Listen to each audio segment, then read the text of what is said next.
Good morning, dear students. How are you all? My name is Ritesh Chandekar and welcome back to the Achievers Education. So today's topic is going to be nationalism and imperialism. This is History's Chapter 1, Part 8, The Rise of Nationalism in Europe.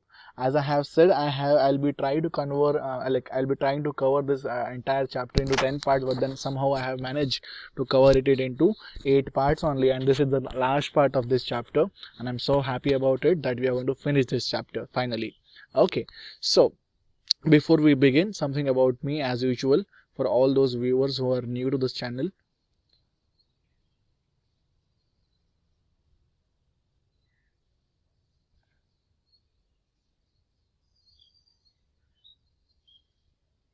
Yes, so my name is Ritesh Chandekar. My education has been done in BA LLB and Bachelor's of Physical Education, that is BPEd. My profession is teaching, and I'm also a karate instructor and also the founder of the Achievers Education. Okay, now let's move forward. So, as we know that what is nationalism, and our topic itself is nationalism and imperialism. Okay, so what are these basically two things? Okay, and we know very well by far now like what is nationalism is. Okay, so a feeling for a nation where there is common language, okay, common culture, common tradition, etc. And it can be also called as love for the nation, love for the culture, isn't it? Okay, so that is what is called as nationalism, right? We have too much of love towards our country. Okay, we feel we have a feeling of togetherness, we have a feeling of brotherhood. That feeling itself is called as nationalism, isn't it? Okay, so that this is what we have been seeing so far, isn't it? And so many people were in the Europe. They were this was also one of the reasons that why people broke out for the French Revolution also, because they wanted a nation state, they wanted freedom, isn't it? So that feeling, okay, they had a feeling of being a nationalist, having nationalism in them. Okay, so that's what this thing is all about. Okay, this topic is going to be quite small only, okay, because nothing much is there in this. Okay, so nationalism, okay, a feeling for a nation where there is common language, common culture, okay, common tradition, okay, and it can be also called as love for the nation, love for the culture as well, isn't it? So now let's move forward. Then what is imperialism? Okay, this is a very new term and we need to learn this thing. Okay, although we have learned this term in class 9th also, I guess, but still we'll be learning this, and in your lower classes also we have learned this term. But then again, what is the meaning of imperialism? Okay, so let us see.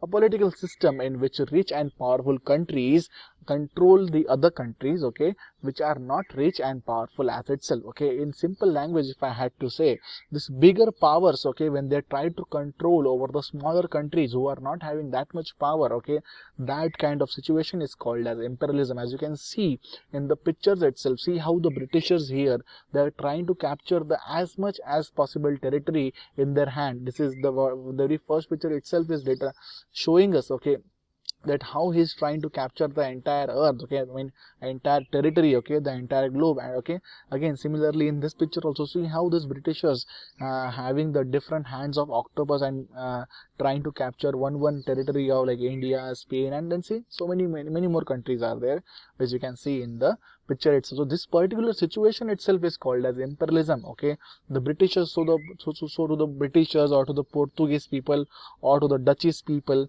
okay, we can call them that though those were the imperialist people, isn't it? Okay, they wanted to always expand their territory. Okay, yes. Now let's move forward.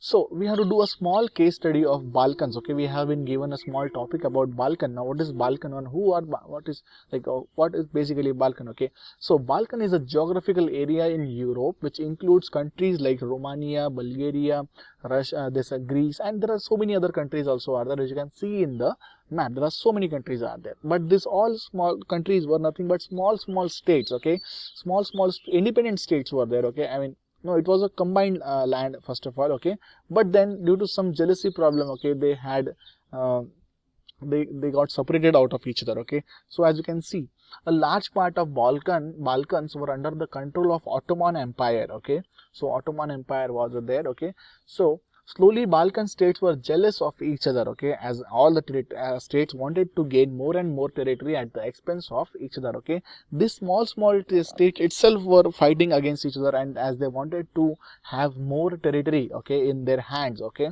but see, there is a saying in in Hindi, okay, that there is a situation in Hindi where we can say that uh, तुम दोनों झगड़ते रहो, बिल्ली आके दूध P के चली जाएंगी, okay, or something like that, okay.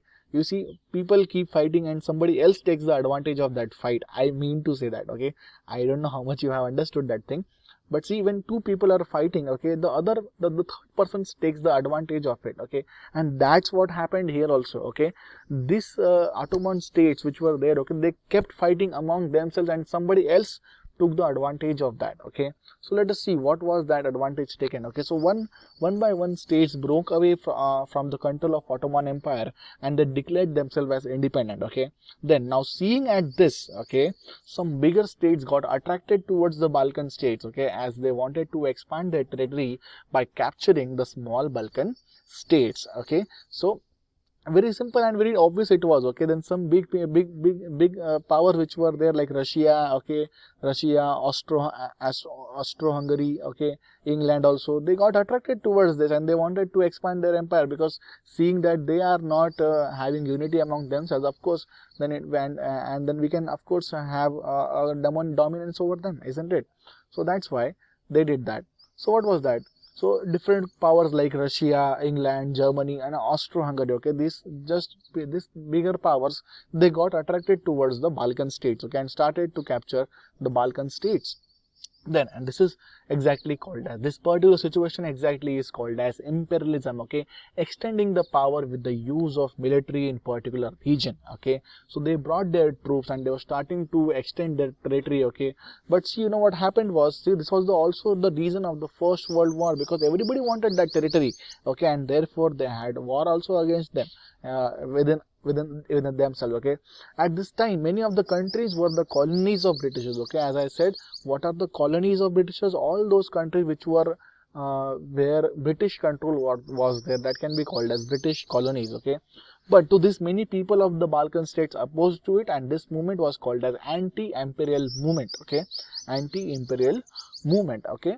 And that's what the chapter was all about, okay. I hope you have understand everything about it. I'll be also I'll be also giving you some notes out of it, okay. I mean, some important question answers, okay, with that, and then you will be so that you will be able to study also out of that as well.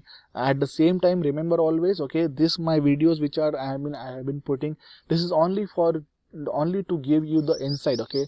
The teachers who are teaching you in the school, it is also more, their teaching is also equally and more important, okay, rather than my teaching here, okay.